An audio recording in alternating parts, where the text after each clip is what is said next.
Gerry Hill, how are you? Very well, my friend. How are you? Yeah, I'm good. I'm really good. And there's a question nowadays. How are you?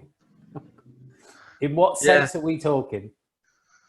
Um, well, I mean, there's normally a stock answer, right? Which is, yeah, I'm okay. But it's always got that flat okay at the end. Or there's a, yeah, I'm okay. And then people are a little bit surprised. That's right. Now, look, I'll introduce you. So, you are the VP EMEA at Connect and Sell. Is that correct? That is spot on. It's almost like you did your homework. It's almost like we had a conversation, isn't it, Yeah. before this? Now, we are friends, I would like to think. And we also know each other from the sales and leadership and performance networks that we're in. I am delighted to say you are pretty much the hardest working salesperson, and I'm sure you'll tell me you want to be described in a different way, but the hardest working professional, shall we say, that I have met. So much so that every time I turn on my LinkedIn each morning, you are top of the feed already, almost like you've been up with the sparrows and been at it already. Would that be correct? I think I work pretty hard. There's actually another colleague of mine inside of Connect and Sell who probably works harder.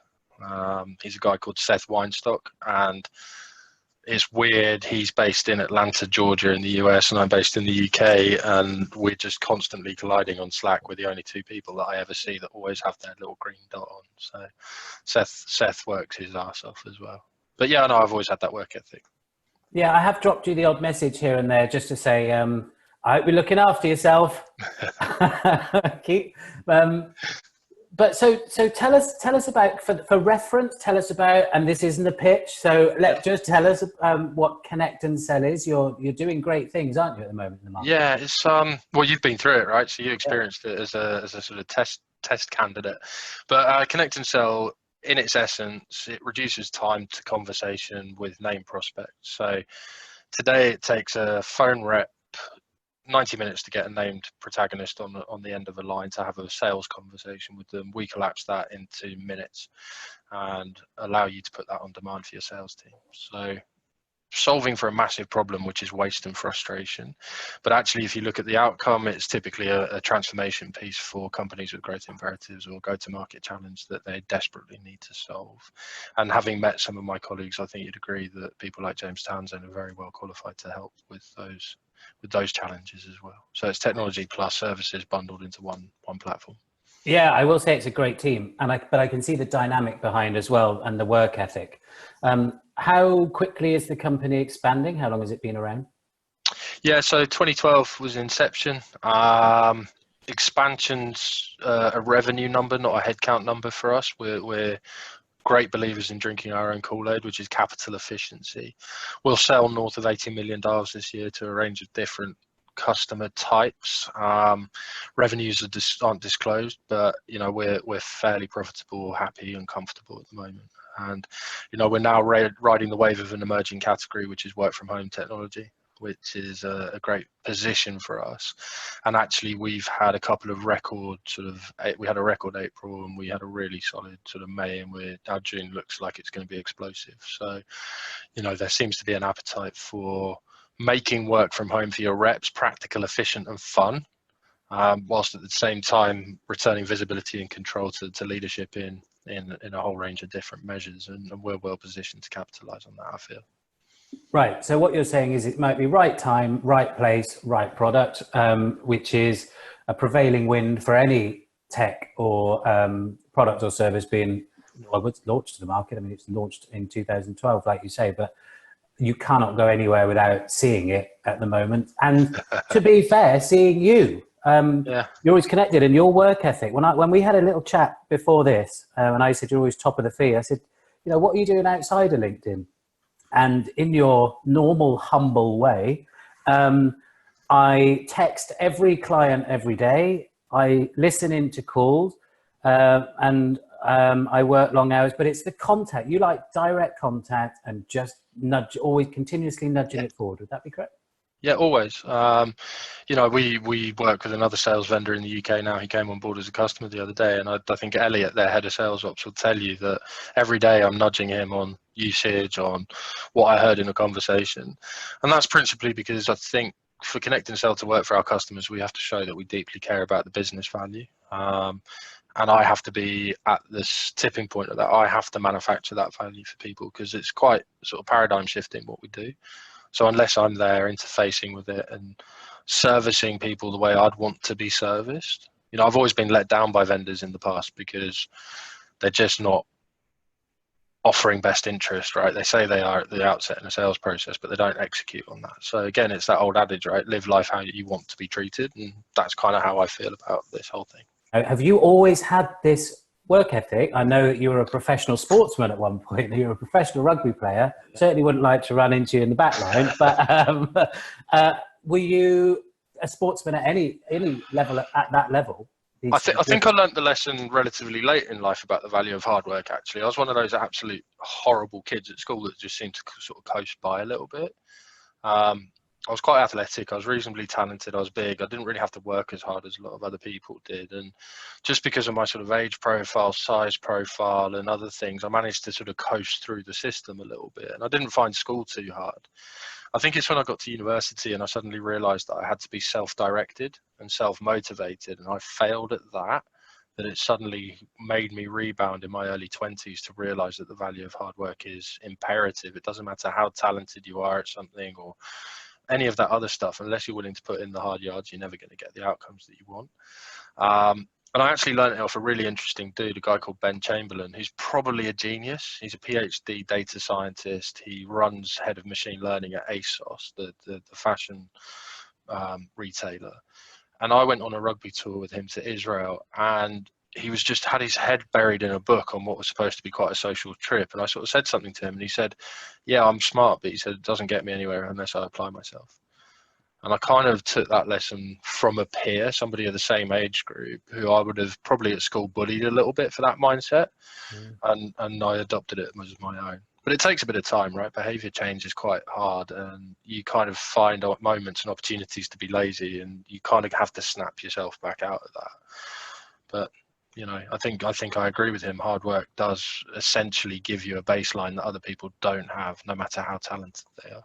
If you're willing to outwork someone, you're willing to out-succeed them, I think. It's a qualification in itself, isn't it? Although you don't get a certificate for it. You don't get a degree in hard work. No, you don't, but it is so paramount. Now, did you get any qualifications on the way out? No, I burnt out at university. I was pretty poor in that environment. I struggled without the structure. I picked a degree that was quite pretentious and didn't go through the mechanism to change. I didn't enjoy the content. I didn't enjoy many of the components of it, but I did love the sort of social side of university and the sports side, and I definitely let them take over. So I wasn't particularly disciplined, and, you know, halfway through your second year, you suddenly get a letter from the dean of students saying, you know, the best you can achieve is this. You're like, oh Christ, what a waste of time and value. And I think I was probably in quite a weird place in my life back then. I was torn between not being particularly good at servicing my rugby commitments because I was in an academy set up whilst I was at university, and I was particularly poor at servicing my social and study commitments. So I was kind of caught in two camps, and I didn't know which to serve. And it's actually quite a lot of responsibility for a young person to have to make those kind of decisions, I think, pretty early on. Yeah, you were falling down between two stools by the Yeah, definitely. So I couldn't excel at either. I think that's the key feature that came out of that. It's really hard to focus on more than one thing that you really deeply care about, I believe. Well, that was a great couple of years of drinking and rugby by the sound of it. I had a brilliant time. Yeah.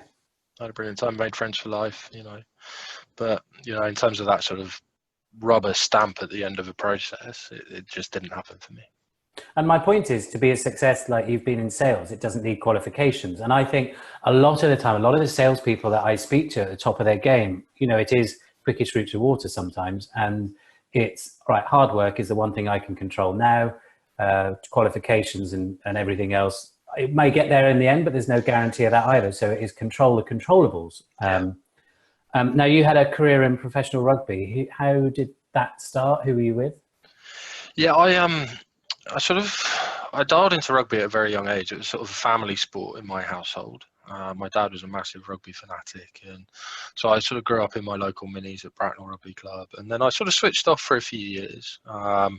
Variety of reasons. I went to a state school. I didn't go to a sort of rugby playing public school, and then I came back to it in my sort of late teenage years, and I'd been playing basketball alongside that whole process. So I had some inherent athleticism, and then I got picked up by one of the academies in Wales.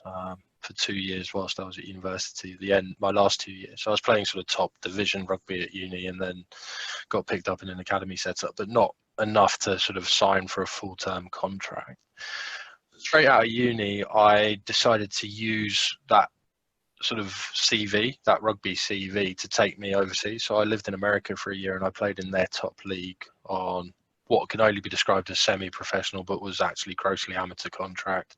It was a hell of a fun experience, though. You know, just imagine being 23 years old, dropped off in Kansas City. You've got $500 a week in your pocket to burn in cash. You're living in an apartment that you don't have to pay for, and you're living with 2 to 3 of your now next best friends that you'd only met. But yeah, hell of an experience, and what a great way to see the country. You know, we had away games from Kansas City to places like New York, Washington, South Carolina, you know, places that I would never have normally traveled to at that point in my life. So I got to see a bit of the world and use something that I was reasonably good at to take me there.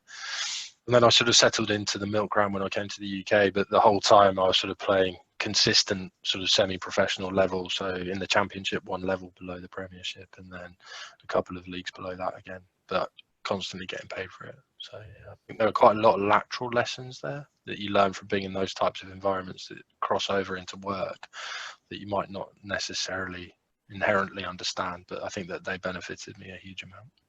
Yeah, and rugby's about driving performance and winning. Have you had that feeling in sales? Yeah, very much. I mean, you're always measured on your next best effort, not your last effort. You know, if I think about sort of high performance sport, you're always measured on the quality of your repeated efforts and your consistency. If I'm building a sales engine at the moment, I want people that are showing repeated efforts and that are consistent. I don't want sort of spikes in demand. So the best team players are generally very consistent, very reliable, will always do the right thing. And rugby culture is very much around that, but it's then to the shared goal. Where I see sales leadership go a little bit adrift is when they're reliant on superstar, rock star, patchy performance from one or two people, and then devalue the consistent performers that are underneath it. And that drives me crazy, you know. And in a rugby environment, you just simply wouldn't tolerate it, firstly. But secondly, you design your system, your playbook, your process, your game plan around the fact that this is about a 15-person effort, not a one-person effort. You know, rugby's not a game that tolerates brilliant superstars, particularly. So you learn that pretty quickly.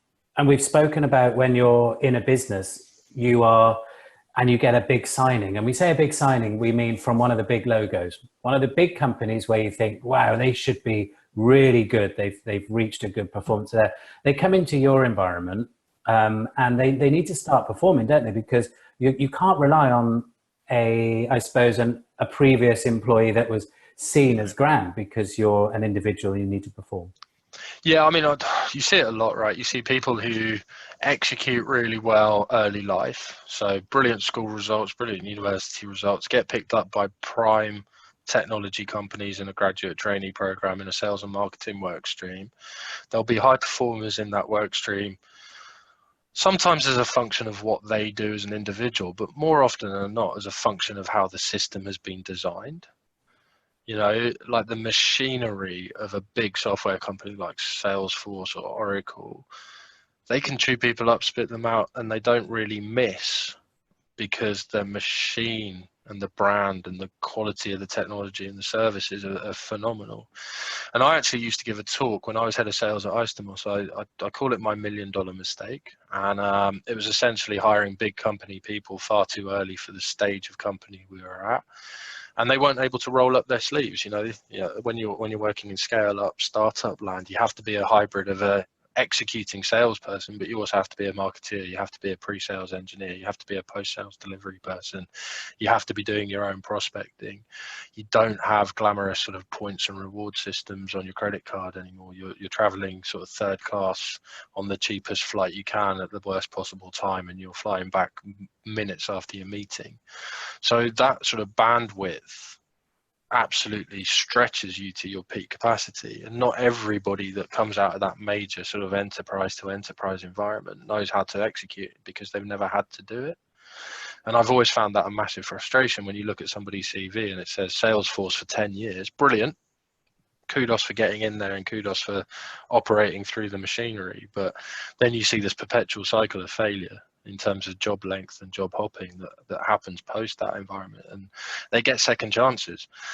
Whereas my mindset is I'd rather take the entrepreneur, the person that failed at something but got up again enough to try, or the person that came through the startup scale up environment, because the MBA, the business learning in that environment is greatly accelerated. You know that as an owner operator of companies, right? Gerry, I don't think I'd fit. There's part of me that used to wrestle with the fact that I used to see people high up in corporate companies, and you're right. They're almost, they're terrific at what they do, and these companies are big for a reason, and they've got these support mechanisms, and they spoil staff by very high wages, and like you've just said. Now this is my second startup, and we'll talk about feeling every bump of the road later. There is something when you have a chat with someone, they talk about maybe not quite working so hard and they're getting paid 5 times your salary, and you think there's an injustice here. There's an injustice because I'm pretty sure that I'm doing more and trying more and I've got more skin in the game. And well, you're learning faster. Yeah. Right. Here's the measure of all self-improvement is the pace and capacity to unlearn and relearn. And I think when you meet people that are institutionalized from bigger companies, is they don't have the capacity to unlearn and relearn quickly enough. Whereas when you feel the bump in the road, and every bump, you have to learn from it so that that bump isn't less acute the next time you come into it, right, or experience it. So, I like those people that have got that mindset that they're going to do, action orientated, that are resilient, that prove value to themselves by understanding their driver, rolling up their sleeves and just taking on the work.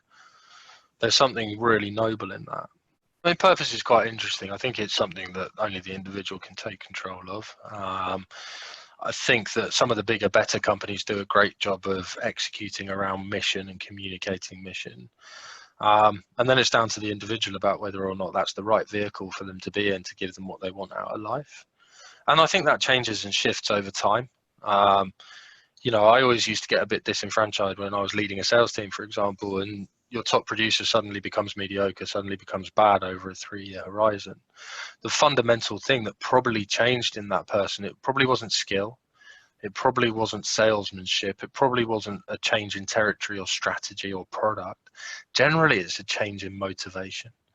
If you look at most of the psychological measures of the day, motivation is the one that is the most fluid and flexible and can change over time, right? I'm nearly 40 years old. I've been at this for quite a long time now, but I'm probably the most motivated I've been at largely any point in my career. And that's even when I was trying to get my company out to scale that I founded 4 years ago. I just have this sense of drive and purpose that I've not had before. And I don't know where it comes from. I've tried to sort of check in on myself to understand it a bit better. I just know that right now I feel more motivated to execute than I've ever done in my life. And I don't know where it comes from. Gerry, you're relentless. You're relentless, to the point where, I've almost got one eye on you, because like we've said, to perform at that level continuously, my one question is, do you think it's sustainable? And my next thing is, sales, as we both know, is a bit addictive. You chase the next hit. Yeah. With every addiction, with every drug, there is a hangover. So are you worried about whether this hangover, or can you sustain this level? I don't know if I can sustain performance for, and I've had crashes in the past. I've had periods of inconsistency and poor performance by my standards. I've got a phenomenal support network though. I've got a wife who's on the same page as me, who understands what the ambition is, and it's a shared collective goal, and I know what I need to do to contribute towards that. And then I do have my safety nets, right? I remember having a conversation with our shared friend James Ski about 6 months ago, and he said, how do you check in on yourself? Because it's a question that he very publicly wrestles within. I said, I've got an early warning signal, Simon. Right? My early warning signal is pretty simple. If I haven't made the bed. Wow. If I haven't made the bed. Simple as right? that. As simple as that. If I haven't made the bed, then that's probably going to have an impact on my day. Something as simple as that. It's just this sort of mechanism that I've got. It's an early warning sign. It's a signal that I'm pushing myself a bit too hard. And then I value the time that I do have, right? Weekends to me are sacrosanct. They're absolutely precious. You know, and those weekends are cherished. You know, I'll see friends, I'll play some sport, I'll go to the rugby club, I'll walk the dogs, I'll spend time with my wife, we'll go on dates, I'll barbecue, I'll do the things that I really deeply love doing, that the things that I get to do every day afford me. And then at some point, that love of your career becomes a passion. So it doesn't actually feel like you're working. And that's where I'm at right now, but I don't know if it's sustainable. I don't know. There's something that could blindside me tomorrow. Crashes into me like a lorry on the highway, right? Don't know where it takes me. But right now, I'm just loving the wave that I'm on. So yeah, and I love to ride it. I'm glad to hear that. And your support mechanism, a lot of people don't have. So that support mechanism is obviously very important for you. And it sounds like you are aware of switching off with your walks and there you go out with the dog and everything. I get a little bit frustrated, like we all do, though, sometimes. Sometimes, you know, that work ethic leads to perfectionism. Perfectionism leads to incomplete because you're always worried about outcome. And there's always a perception gap, right? Like, I work in a very hard-working organisation. So is the challenge to work hard for what I need to do, or is it to work hard to be better than the people around me? And I haven't figured that one out yet. It's a tricky one because your foot's always down. And I say to a lot of people, you know, make sure you climb the ladder. Everyone wants to climb the ladder, whether you're in a startup or in a big corporate. Just make sure the ladder's against the right wall. So by that, I mean, do you know where you're going? And being a rugby player, we had this conversation. Every time you get to the try line, that big win, but the try line moves further on. And when I said that to you, go, yeah, but I just go chasing after the next one. We keep going. I don't know. If you're going to use the rugby analogy, I see like a corporate life. The lifespan of a company is probably like the lifespan of a rugby match, right? Every company has good bits. Every company has bad bits. Rugby is all about momentum. It's all about sustaining momentum and keeping pressure on your opponent, right? From a connect and sell point of view, the pressure on our opponent is the market. And it's a specific way of working today. We need to keep our foot on that. And then you go through waves of momentum. You know, we had some really bad times at the beginning of the company heritage that Chris Beale, our CEO, speaks about very publicly. But those bad things lead to better quality decisions. And at the moment, we're probably just at the halfway point of the company's life cycle in its current form. And I feel like I've come into the company at its best time as almost like a super sub or a finisher to really help drive that sustained pressure to the next phase. And you know, that's why it can never be over. It's not over until it's over. And the only way it's over for companies is if they go bankrupt, if they get acquired, or if they get carved out by a private equity event or something like that. So you never know how long the game is. But I think by sort of putting it into that context, then it helps me keep one eye out on the horizon, and it makes me imagine what the future looks like. And you know, so long as I can keep working towards that, then I'm happy that there is a complete game inside of me in this current role. And Gerry, in terms of growth and recruitment, I know that's something that you're very good at and passionate about. When you need to fuel this growth within a company, I was on a round table with you recently with the guys at CSO. Now, you were talking about hiring. How do you hire work ethic? Now, I know that people come from big corporate companies, and they are terrific, these companies. Like I said before, they are big for a reason. They've done things very well. How do you hire and see, because you might still get hard work ethic coming from a corporate, obviously. How do you locate that from a CV and maybe an hour interview? Yeah, so I mean, our recruitment process is slightly different. And it's a process that I've adopted before I joined Connect and Sell, which is quite a lot of measurement and test through the process. So it's less about discussion, role play, and the traditional sort of recruitment tropes that we typically fall into for salespeople. Your recruitment process needs to be designed around 3 pillars. It needs to be functional, as in it needs to marry up and almost sort of imitate or mimic the actual job that you want that person to do for you in selling. It needs to be completely transparent, honest on what are the expectations of this role. And then the third thing is, you know, when we put you under pressure in this environment and when we show you what the onboarding pathway looks like, will you commit to it? So for me, it's about micro commitments. You can test somebody's work ethic out on those micro commitments. So we do something that a lot of companies are now starting to do more of, which is to pre-onboard, right? So we don't wait for the start date. We actually start the whole process of bringing you online with product and conversation and talk track knowledge well before you've even joined the company. And just to give you an example, we use Chorus for our call tracking for our sales directors and our VPs. And I probably listened to at least 120 hours of discovery calls and pricing calls before I even joined the company in an 8-week cycle. All we did was we basically gave me access to the Chorus on my new company email account. That was it. But here's the good news. Jonty McLaren, my boss, he saw that I'd listened to more calls than anybody else. And guess what that actually did? It's not about the work ethic piece then. I got the fastest deal in company history from execution as a result, because guess what? I didn't have to do the 3 months from my hiring line to learn. I already had that stuff. I'd already role played it. I'd already heard every bad call, good call that I needed to hear. I didn't need to do a ride along. But there are a lot of people. Good friend recently was like, I suggested that to him. He's going into a senior GTM role, and he's like, yeah, but they're not paying me yet. And I was like, interesting. And you're going to get to month 4 and you're not going to be anywhere near your number. And then the rest of the year, you're going to be scrabbling your ass off to get to your number. I'd rather take the prep time to be excellent from day one, as excellent as I can be, and then have all the learning opportunities of being under live fire by marketplace, rather than just sitting back and relying on me going on ride-alongs with my VP and my best performer to execute well.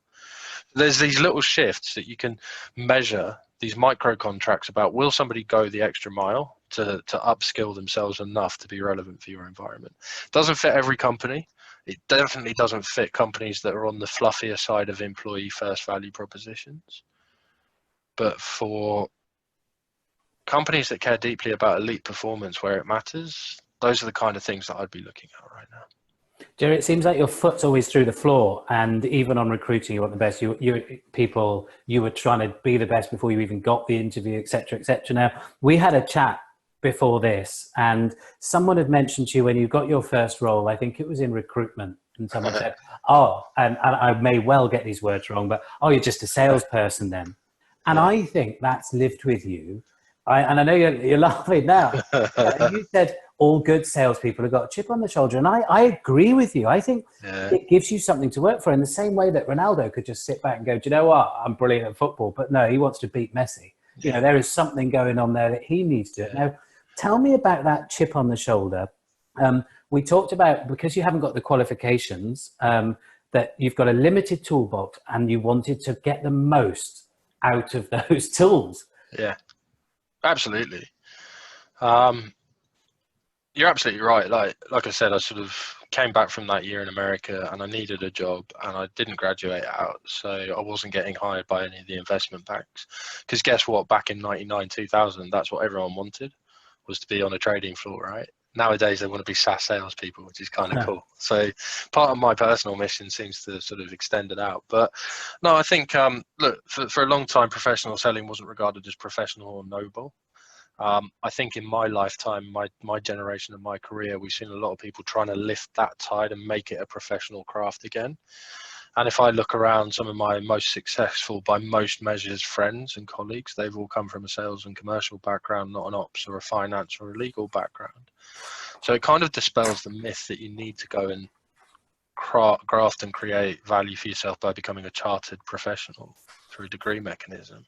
But at the same time, it's potentially not particularly sustainable, because, you know, if I'm a salesperson with an accounting degree and for whatever reason the world goes tits up and I need a job, I can always go back and be an accountant. I can't do that. So that says there's fear. There's a bit of fear driving. Yeah, massively. Absolutely. But then the chip on your shoulder, right? Like when my mum said to me, oh, epoxy sales job, I was like, fuck you, I'm going to prove you wrong. And I'll continue to do that. So, yeah, if you're going to do it, you're going to be, if you're going to do it, you're going to do it the best and the biggest. And if I can. Yeah. If I can. And you talk about professionalizing the sales industry. I love that. I really do love that, because I think it's just changed. We're not, we're not, nothing wrong with selling cars, but we're not that sort of car salesman dealer anymore. No. Like in Only Fools and Horses, there's an art, there's technology, there's tech stack, there is structure. There's a lot more to sales now, isn't there?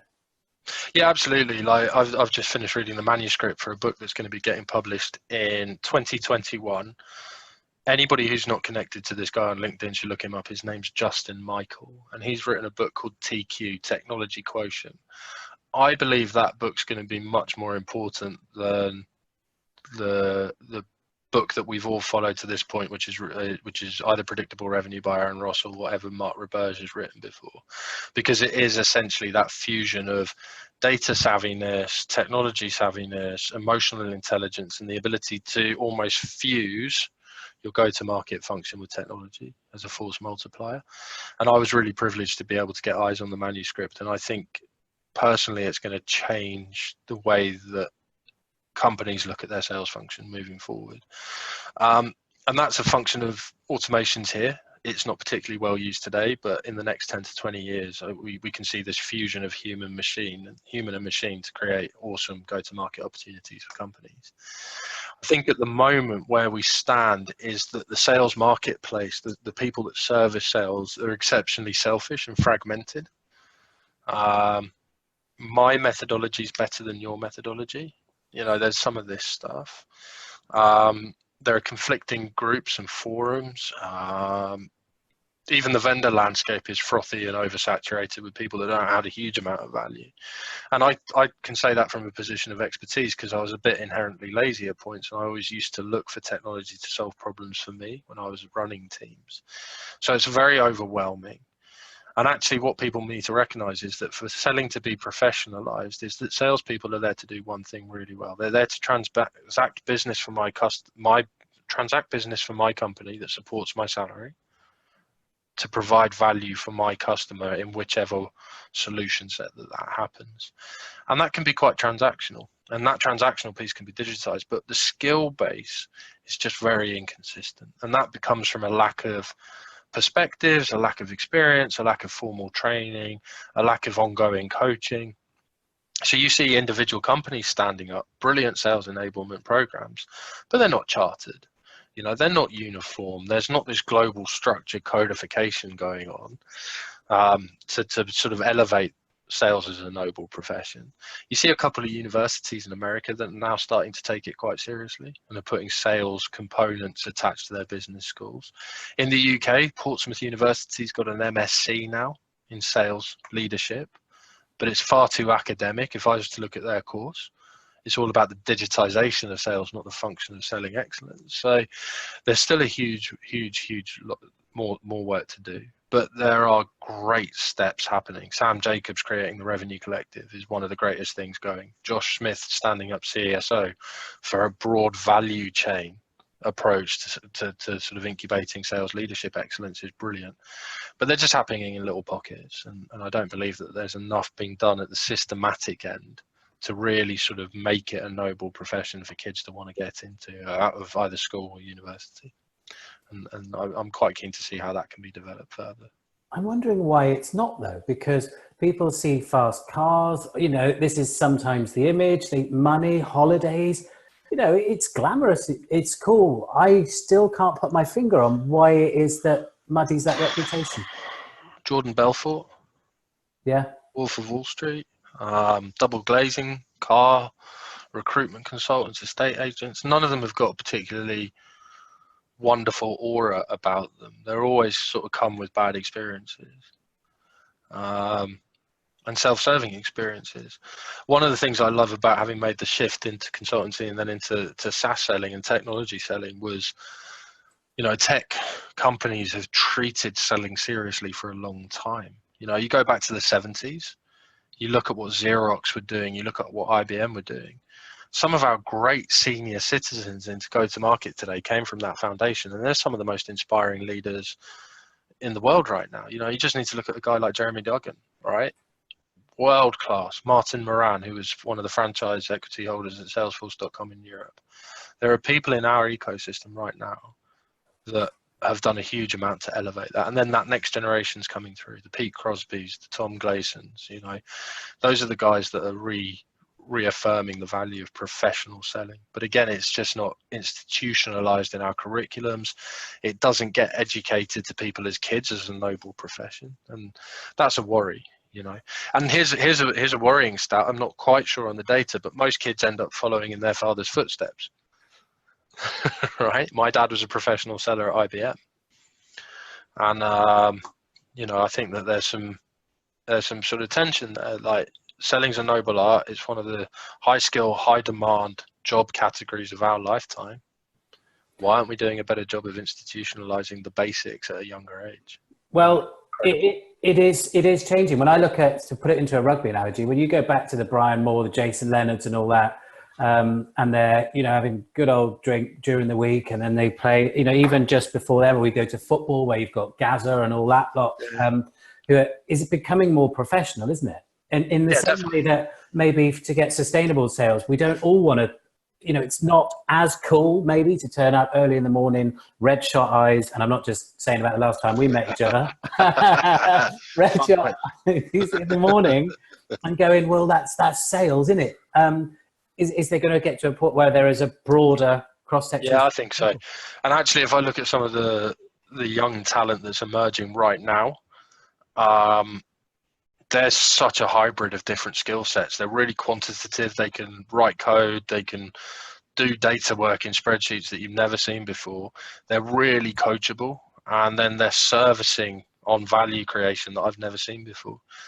And they're not scared to question. They're not scared to invest time and effort into making processes better, but they still want to execute their job. And there's something really cool about that. There is. Again, what I'd like to see is, how do our institutions of society say that this is actually the number one way that our current framework unlocks economic value? Right? If you look at the whole system structure we're in today, our economics are unlocked by the ability for companies to trade between each other. That's the bottleneck that happens. That's when economies go bad. Venture capital's got a huge amount of responsibility to play for the fact that companies don't trade with each other anymore. Companies simply exist to get valuations and investment rounds. So that's one of the reasons why salesmanship is in decline. Right? So, you know, if I've got a mission, it's to make companies great again, to allow them to sell for the right value, and to allow themselves to sell goods and services for the right value, rather than hold out for a valuation that doesn't matter somewhere down the line. And I think our founders have all been corrupted by that. They look for valuation and funding well before they look for profitable businesses, and that's bad, man. That's just bad. Yeah, and I think we're also in that because we're led by our sales leaders of yesterday. I mean, they are terrific. That era, there's still that sort of booze, banter, and burnout bit. And nowadays, if you can work around the clock now, as you do, but in different territories as well. Yeah. So it's getting clever on the tech that can work for you, not relying on it as being lazy, like you alluded to before, but getting it to work for you so that it's continuously working and feeding the funnel, isn't it? And giving you those leads with information. Yeah, absolutely. In terms of sales people, so that to inspire people, now you're going to have to take me out of this equation, all right? Sure. Who is your best, who is the best example of a sales professional that you think's got it nailed, that might be emerging or might be in the market already? Yeah, I'm really impressed with a couple of people at the moment. I'm really impressed with a guy called Bradley Keenan, who's a CEO founder who has taken personal responsibility for the future health of his company, and he does all of his own selling. He's got a reasonably big organization behind him, but he knows what he wants, and he doesn't trust other people to execute his strategy. So he carries his own book. He could hire a whole bunch of people, by the way. Working capital's not his problem. So I like him for that. In terms of who's in our sales communities in the UK that I really respect and admire at the moment, one of the best sales experiences I ever had was with a guy called Robert Smart, who I'm now doing some coaching for. So anybody that's on the hunt for a bright AE in London right now, he's a guy. Sales leadership is quite broad here, and I'm going to say some stuff that I generally believe. The people that I turn to for peer validation at the moment are your old boss at sales marketing, You know, I'm a big fan of Owen for a number of reasons. Because he's pragmatic. And I am too, and his culture that he's built up. He's just pragmatic though, and he just likes to be nice. That's his number one leading value. But he's fair and firm, and I really respect him for that. I am a big fan of a guy called Gavin Sumner, who came off the corporate treadwheel to go third sector and do charity and advisory work, but is now building up a mentor network with Tom Gleason called Scalewise. My archetypal favourite chief revenue officer in the UK at the moment, though, is Peter Crosby, who was at Emetria and is now doing a series of non-executive jobs at the moment. But I don't expect it will be too long until he lands somewhere big again. The guy is just one of the most interesting, empathetic, data-driven, nice, executes ruthlessly, and everyone can't help but love him. And he's just spectacular. And then individual contributors, there's a whole bucket load of people that I would get to meet, but too many to call out. I think some of the account executives that Tom Castley at Outreach is producing seem to be doing some very effective work at the moment. So that's kind of my list at the moment. And I know you can't go into too much detail because there'll always be the worry that you leave one or two out and they'll be like, oh, Gerry, what are you doing? And they'll come back to get you at the next time we all meet around a bar late at night, which hopefully is soon. You alluded to in a previous conversation the fact that to perform your best, you might be in one company or one culture or one environment, but not be able to perform quite. And then there's another one. And I think you mentioned a couple of names there. They maybe came out of the corporate world, sat themselves somewhere else, carried on with their ethic and grew again. I think you had an analogy with a friend of yours who had enough funds to buy any car in the world. In fact, had a few. But then there were expectations and realities with what came. Yeah, no, so, you know, the analogy was this, like, you get a bit of money, you invest in your toys are your cars in this guy's specific instance. It was actually a conversation that I'd had with him today, because I've just bought a new car and he's a bit of a petrol head, so he was asking me, and he said, yeah, you're going to enjoy that for a couple of weeks. And I was like, all right, way to pop the balloon, pal. But I said, okay, talk me through your history. He was like, well, I bought a McLaren and I was too scared to drive it because I wasn't a qualified racing driver and it was built for a qualified racing driver. So I didn't use it very much. So my sense of satisfaction with it kind of dissipated. So then I got something at the complete opposite end, which was a couple of Bentleys and a Rolls Royce, but they were fundamentally boring. You know, I didn't have much of an experience. They were comfortable and that was it. And then he bought like a Land Rover Defender and he said, I love that car. And I said, why? He said, because it forced me to relearn how to drive. And I love feeling every bump in the road. And if I think about people that love working in startups, scale ups, they're not looking for the culture of comfort and convenience. They're not necessarily there yet to be in the elite racing car because they haven't done enough to be in that company yet. But there's something so noble about the people that love feeling the bumps in the road and are willing to relearn a skill that they've had for 25 years. And I love that analogy that he sort of seeded with me. Yeah. Oh, we're half crazy. Half crazy. Yeah, I think it's probably that one. It's a good place to be. Now, I can't help but notice that you have, this has served you well, this lockdown period, in terms of your health and well-being, by the look at you. What am I trying to say politely? I've lost weight. You have lost weight. You have lost weight. You've lost a lot of weight. It's quite interesting. Like James Townsend, who you've met, who's our VP of Success at Customers at Connect and Sell. He made a joke about like the Connect and Sell 15, right? It's a bit like the fresher stone, I guess. And our old business model was very much sort of go out, see people, take them for dinner, alongside all of our velocity stuff, get on planes, you know, big expense accounts initially and stuff. And you know, I think I fell into the habit of that. The last time I saw you was in March. I'd just come off at SKO, which was quite sort of interesting in terms of my consumption. And I was probably waddling when you saw me last. So, you know, lockdown's given me time to sort of pause and reflect on lifestyle habits and actually commit. You know, I think when you're busy, this is the biggest thing. Everyone sort of finds discipline to do stuff when it's convenient for them.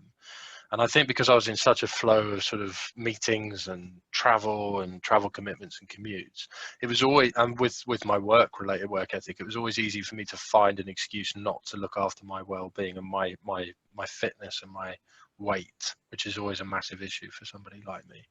So yeah, I've been putting in a huge amount of effort, weighing my food, counting my calories, doing everything that I'm supposed to be doing, and it's really starting to pay off. So you're eating better, and what, exercise-wise?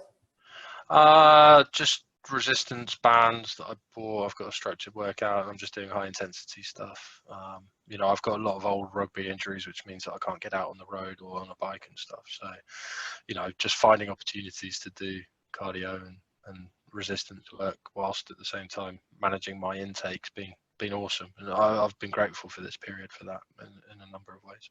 Yeah, and I think a lot of people are finding that. And I think we've gone past the period where you have to say that you're not enjoying it for fear of social acceptance and everything else. Obviously, it's devastating what's happened, but you can only control the controllables, can't you? I think there's Chris Brindley that mentioned that phrase to me, and that stuck with me. Yeah, I've fallen in love with my environment again. Like my house just became a place where I slept. My wife was traveling a lot as well, and it became a place where she slept. And then social convention said we had to go out and see people or do things at the weekend. So, I've fallen in love with my house again. My dog and I have probably got the best relationship we've ever had, even though it was super close originally. Our garden's looking awesome. We've saved a bucket load of money on stuff because we're not commuting and doing all this other stuff.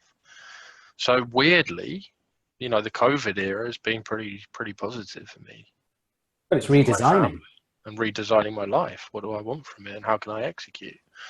And you said something fun earlier, which was, the ability to just go for a nap in the middle of the day without breaking a... Oh, you would have to pick up on that one, wouldn't you? Why didn't you pick up on the fact that I do a lot of running or I'm working really hard? You fact that, sleep is the most important function of well-being. It's sleep, the Zoom nutrition, exercise calls. in that order.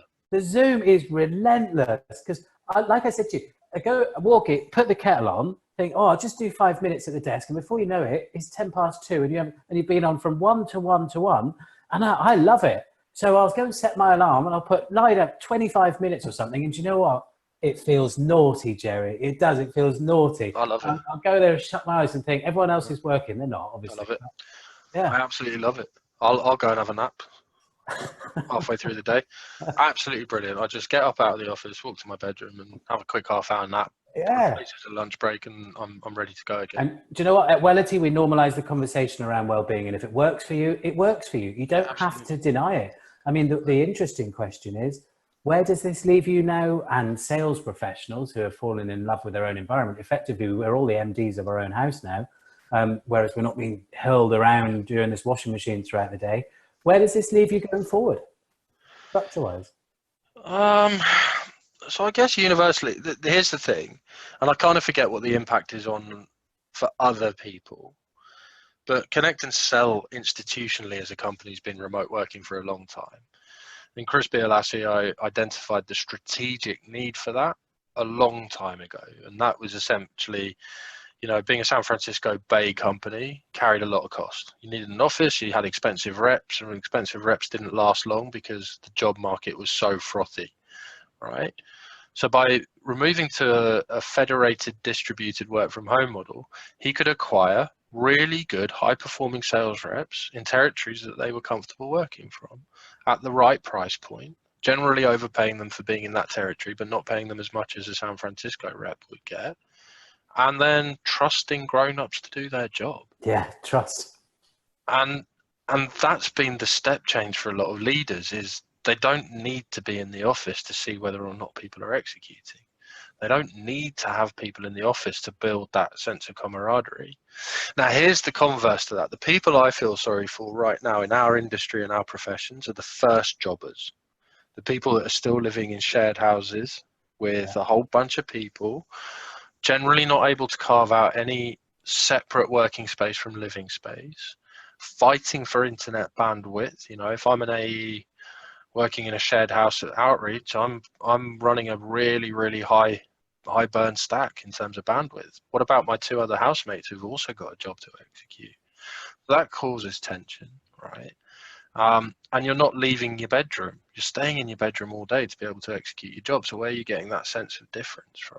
So I feel sorry for them, and I feel sorry for parents, because parents are having to reimagine their working day to be able to accommodate the needs of their family. So, there are people that will suffer from work from home, but here's what I hope will happen. I think we're going to move to a hybridized model where big, expensive HQ real estate's no longer going to be on the agenda, where we distribute the ability to turn up to a local regionalized office near your house for 2 or 3 days a week, maybe 1 day a week. And then you simply provide people back a stipend. Because guess what? It costs 17 grand on average to house an employee in an office. All in every year. Right? Now imagine if you just gave a 5 grand, 6 grand, maybe even 10 grand grant back to your employees to be able to help them set up their dream office environment at home, and give them an access to a Regis or a WeWork all access card so that you can do your must-do face-to-face meetings in that distributed model. My guess is that productivity is going to increase 30 to 40% per employee. And this is my thing. I mean, there are two things. One, you mentioned Owen and the culture that he's got at Air Marketing. Now he's got that culture. Once you've got it, you can build on it. Can you start a culture though remotely? Yeah. I didn't meet any one of my colleagues at Connect and Sell until 5 weeks into my job. I'd met James and Chris because of conferences and their visits to the UK when I was a customer. But that's a very different dynamic to being an employee, right? I didn't meet a single one of my colleagues until 4 to 5 weeks in. First on the ground, my entire hiring process was completely digital. All Zoom calls, all mobile calls, all psychometric tests, everything delivered online. I had a weekly catch up with Jonny McLaren on a Sunday in the run up to my start date, just to check in on sort of coaching and other things that I might need. And then I executed pretty much flawlessly. I got to meet people in Slack. I had Zoom calls. We did like social sessions. And then by the time I got to that first sort of face-to-face engagement, one of the best kickoffs I've ever been to in terms of camaraderie and friendships and shared values and everything else. So yeah, I believe it can all be done remotely, but it takes the right mission, the right leadership. More importantly than all of that is the right leadership who are going to sort of drive that. Yeah, it's a great time for seeing really good leaders at the moment. Any time of change, what's the phrase? Calm seas don't make for skilled sailors, or something like that. Like, you really see who's good in times like this. Yeah. And I love looking around the industry at the moment and seeing professionals shining. Now, the one thing I keep coming up at is the old-fashioned almost belief of what well-being is, which is leg warmers and fruit and yoga. And, do you know what I mean? Gwyneth Paltrow. yeah, exactly. Now, and it's not. It's a feeling of contentment. And what I'm trying to get through to sales leaders is, and a lot of them do understand, good well-being can increase your performance, can increase the bottom line. And some still can't get hold of that quantifiable element of well-being. Looking at you now, you're in good shape, you're healthy mind, healthy body, and your performance is still going up. What would you say can well-being affect the bottom line of a company? And should it be prioritized? Absolutely. I mean, you and I have riffed on this a few times before, and I'm probably not as extreme in my sort of sentiment on this, but I generally find is if you've got a healthy balance, that means you've got a healthy mind, you've got a healthy focus on what you need to do versus how you need to relax and unwind and decompress. I think for far too long we've worked in this sort of constant always on culture, which doesn't suit everybody, yet we've expected people to behave that way. And actually giving people outlet, giving people an opportunity to decompress, to be themselves, to explore their passions, their loves, their deep-seated sort of commitments outside of the workplace is imperative. Because guess what? Work is a bizarre thing. And I've been thinking about this a lot recently. We're kind of forced into an environment to pay for the things we want to do with our lives, with people that we probably wouldn't choose to spend time with if we had the choice. Yet we spend more time with those people than we do without them. So I find it has to be incumbent on an employee to provide some sort of outlet for decompression today. Surely. Isn't that just common sense, though? Well, it is, because I think what we've realized throughout this period is that everyone is normal. You know, now I can see your living room and whatever, we can see each other, we see each other's kids and dogs. And I have found it, honestly, I found it honest and true to what we all are. So, but the thing about, I really want the studies to come out that says well-being affects your bottom line. I know when the CEO of Lloyd's came forward and said that he had depression or in the past, and then just by talking about it, the absenteeism level went down about 10%. I mean, what a success story, because people are allowed to talk about it. Mental health is prevalent. Do you know what? There'll be a hangover to COVID. There will be people having those Sunday night blues thinking, I don't want to go back.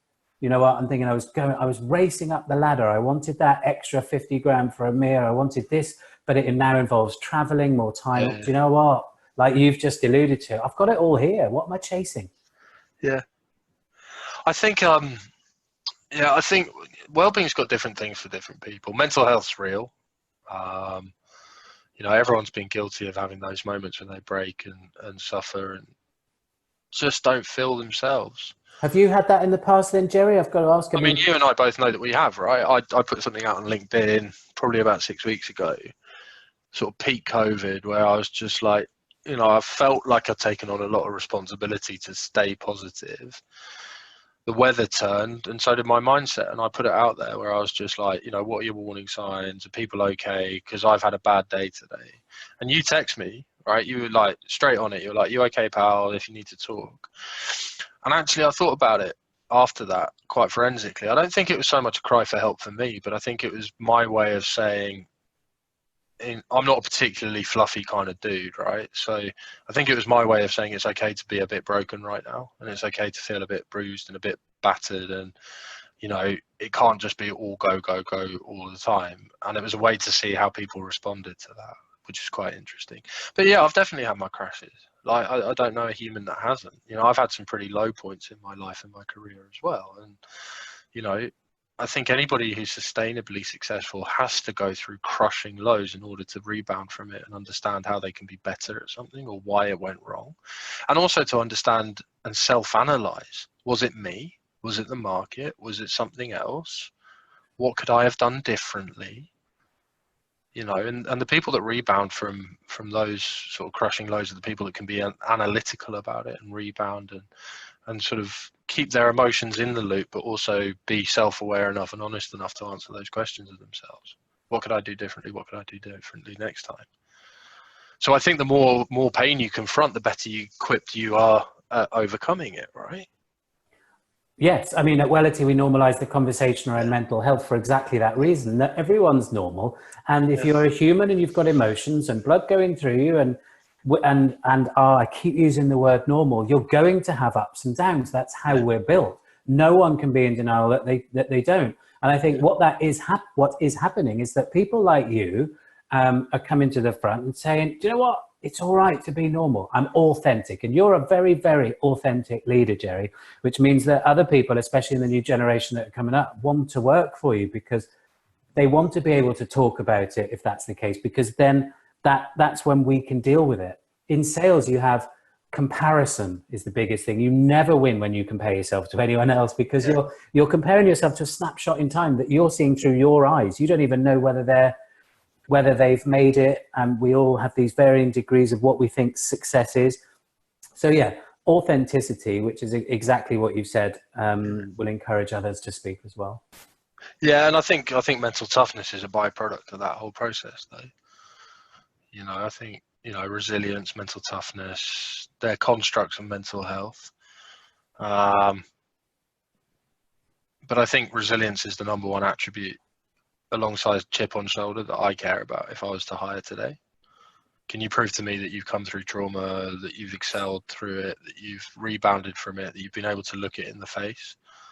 And trauma is different for different people. I'm not sort of necessarily expecting somebody to have gone through some life-changing event because not everybody's life is wired that way. But what have you done to rebound? And actually, again, it's something you and I touched on. I built an experiment with a guy called Doug, who's a leading researcher around the science of mental toughness. And it's really easy to define, right? It's 4 C's, which are confidence, control, challenge, and the 4th C is about to forget me. I'll come back to it. But essentially, within that wheel of 4 C's, you've got internal and external. So I'm outwardly confident. I've got the ability to talk to you and be confident in what I say, but I'm also internally confident. I can set challenges, but I can take challenges. I can grow around those concepts. And here's the good news for most people that I don't think they realize is that resilience is actually a coachable trait. It's something you can get better at, but you've just got to be prepared to let yourself fail a little bit to understand how to rebound from it. So can I be coached? Yeah, you can't be resilient if you haven't failed. Yeah, you can't be resilient if you haven't failed. And actually at Sales Confidence a few months ago, I think it was the last one face-to-face that James put on pre-COVID, Bethany Ayres, who's one of the C-level people at Peak, spoke about she'd really not failed and it made her a terrible person. That was her talk, and it was really quite compelling, I thought. I think it's fantastic. I mean, Tyson Fury never knew if he could come back from a punch. He took a whopper against Deontay Wilder, and you know what? He'll be remembered for that. And now he's really encouraging mental health and just being able to get back up. But now he knows how confident is he going to be? He can be floored by Deontay Wilder and still get up.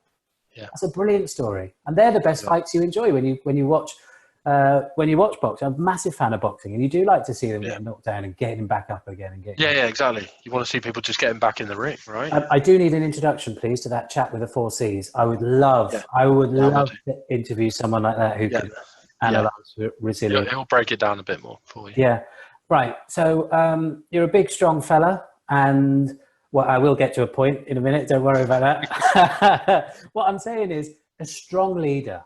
Right? Define when we're talking about being authentic and having an eye on well-being, leaders of the past may have a quite, a little giggle to themselves. What is strong now? What's a strong leader? I think strong's knowing that you don't have all the answers. I think strong's mobilizing your teams around what they're best at and what's for the common good. I think strong is being persistent and consistent in the mission. And communicating that, understanding why you exist and why they exist. And then flexible and accommodating. I mean, not walkover, but understanding that people have life issues that get in the way. Like, a 22-year-old kid in London is going to move house about 17 times in 5 years, right? Accommodating for that. Knowing that that's a pressure that you don't feel as her boss. That's quite interesting. Spoke to an old good friend of mine, Steve. He lost one of his best account managers because she could no longer afford to live in London. And he never knew about it. So he just thought it was a salary negotiation. He didn't understand that there was something deeper. And when he told me he lost one of his best people because of that, it makes you actually ask better quality questions when somebody comes to you with an issue. I think that's what being a good leader is, and always learning, right? Like the best people that I know that inspire me never stop themselves from learning. They don't have the answers, they're not fully formed, but they're willing to accept the wisdom of the people around them and synthesize that information and turn it into strategy. That for me is the hallmark of somebody that's got the potential to be great. Yeah, I think when we watch that back, we'll realize what a terrific answer that is. I think you've pretty much nailed everything on the head there. So can a strong leader be authentic? They have to be. They have to be, yeah.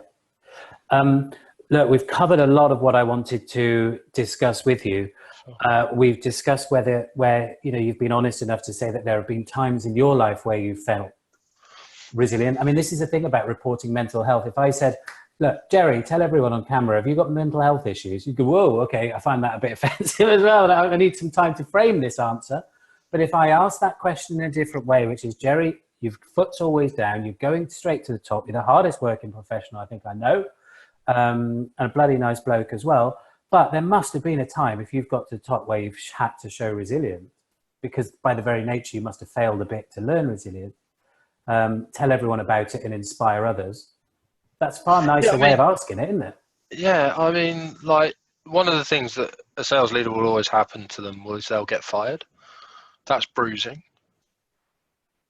That's bruising. It doesn't matter if you're executing or not, you'll get fired.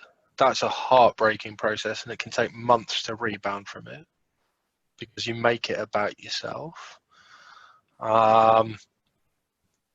There's times when you're an owner operator of a business where you're just like, Christ, is this worth it?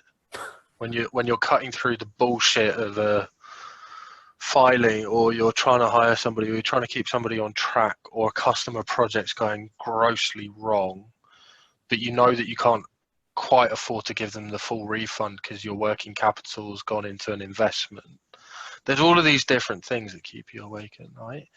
Being a husband's hard, just sort of, my nature's always to be quite social, and I've probably not been the best husband in the sense that I'm not home on time, and that worries my wife when I go out with my friends in London and I miss the last train.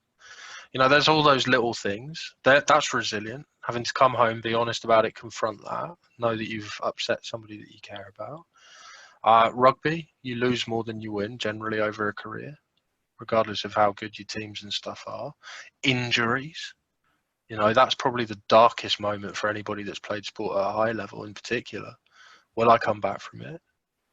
And I've had more injuries than most. So you're constantly going through that, is it worth it? Is it worth it? Is it worth it cycle? And generally the answer is yes, but you often have, am I ever going to play again? And it's kind of like when you get fired from a job, am I ever going to play again? Is somebody going to take a chance on me, or is it all doom and gloom? Your Aldi story earlier resonates there, right? So I didn't say that on camera for the point of context. What it was that when I hit the skids and what was going down in my down period, which is effectively why Wellity started, my appreciation for mental health, burnout, anxiety, everything else, your self-worth goes down. And I went past a massive, great Aldi packing centre, and on the side it said, experience required. And I thought, I can't even do that. And that was me at my lowest. And I said, probably did let myself go that night or a night after and got a bit emotional, because when you're low and you're down, that's all you can see. That's all you can see for a little while. Until you get that confidence and regain that shield back. And in that job loss scenario, it can come from something as simple as a recruiter phoning you up. Oh, okay, maybe I'm not a complete loss to the market, to the world, to myself. It's a third person coming in. It's not your parents or your bezies. Because exactly. You don't know your wife or your dog, whatever. Yeah. It's someone trusting you with something, or noting something that you think, well, I haven't told them that. No one else has told them, so they must, oh, right. And the ability to get an interesting perspective, because guess what? It happens to so many people. Yeah. And I know for a fact there are going to be people that have been furloughed and made redundant through COVID and stuff that are going to find ways to take it personally, that are going to question the decision, that aren't going to understand the business impact of them staying. But it's not about you, fellas and girls. It's definitely about the macroeconomics of your business and your market. It's not about you. Yeah. And the rebound opportunities that you'll find will genuinely take you onto something much bigger and better. In my experience, that's always been the case. Well, look, in my experience as well, because now we find ourselves with Wellity, we're talking to amazing people around the globe at the moment. And I can't ever think I was in that place before, but I know I was. And I tell you what, I'll see the signs again next time, and I'm stronger for it.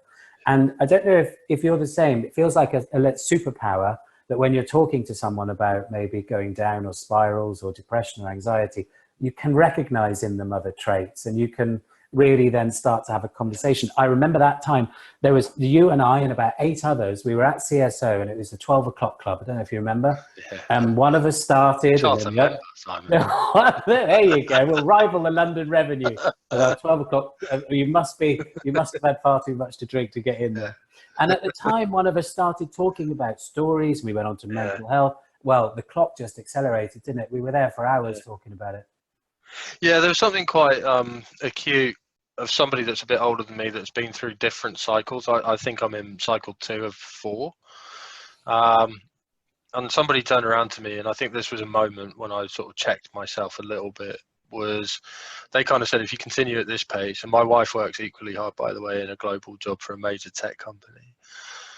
He said, if both of you continue at the pace that you're going to, will you even be married in 2 years' time? And I found that really hard to take. I took that as an absolute punch to the face. But when I reflect on it, it was actually a bit of a wake-up call to the point. But it was also a bit of a wake-up call to the point which was almost the chip on the shoulder that I needed again. because I was like, I'm going to prove you wrong. I'm going to have what I want, and I'm going to demand that you're wrong, not that I'm wrong. I'm going to prove you wrong.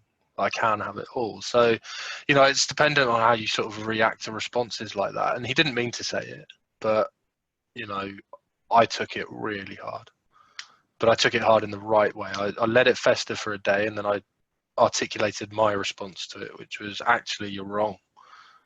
Yeah, you didn't want to lose, obviously, your marriage, but you still wanted to chase your dreams. So it's about balance. Now, I've got two last questions for you before we wrap up. And you've led me perfectly into this one, so thank you. What is your definition, then, of well-being? It's a great question. I think it's where you get to take control of your own lifestyle based on how you feel about what you need and want at any given moment in time.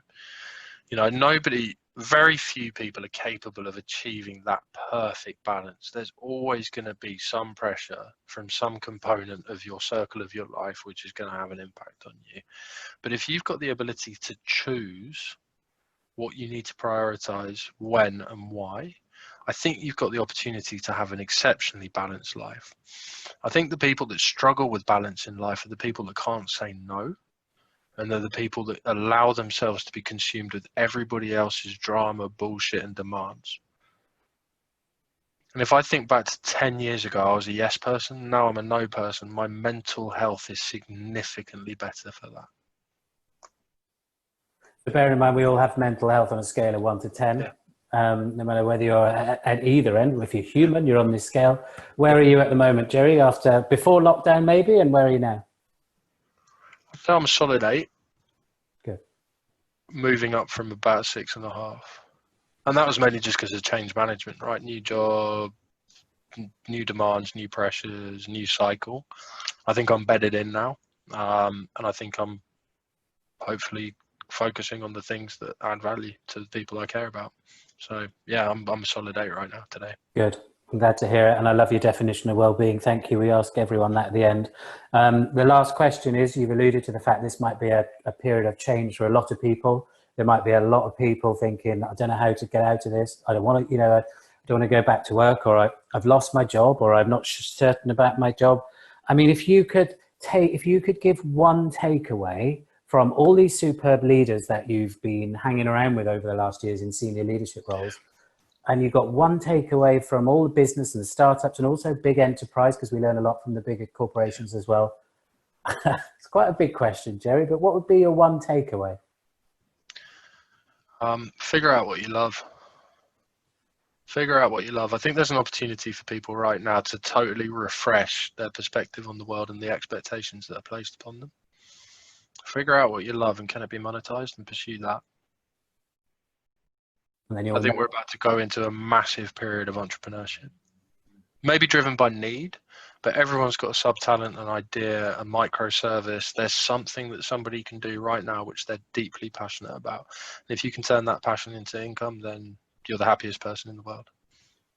Love that. And being made redundant or being furloughed or anything else outside your immediate you can't control that. You cannot control it. So don't get down about it. That's an environmental thing, isn't it? Yeah. You know, most redundancy packages are fair. Most people are going to have a little bit of money to potentially pay bills and figure out exactly what it is that they want and work on a strategy. So don't waste this time by binging on Netflix. That would be my big advice, actually. In a really tactical way, don't waste that time just sort of figuring out whether Carol Bassin did kill her husband or not. Actually, use that time to invest back in yourself. She definitely did. Look, Gerry Hill, VP EMEA, Connect and Sell. Your knowledge is invaluable. Like I say, you're the hardest working professional I know. Thanks, that's all right. It's an absolute pleasure. I know you'll buy me a drink for that when we see each other. So I will. That's that. Thank you for your time. It's really is there anything else you wanted to add before we wrap up? No, I really thank you for bringing me in and allowing me to vent.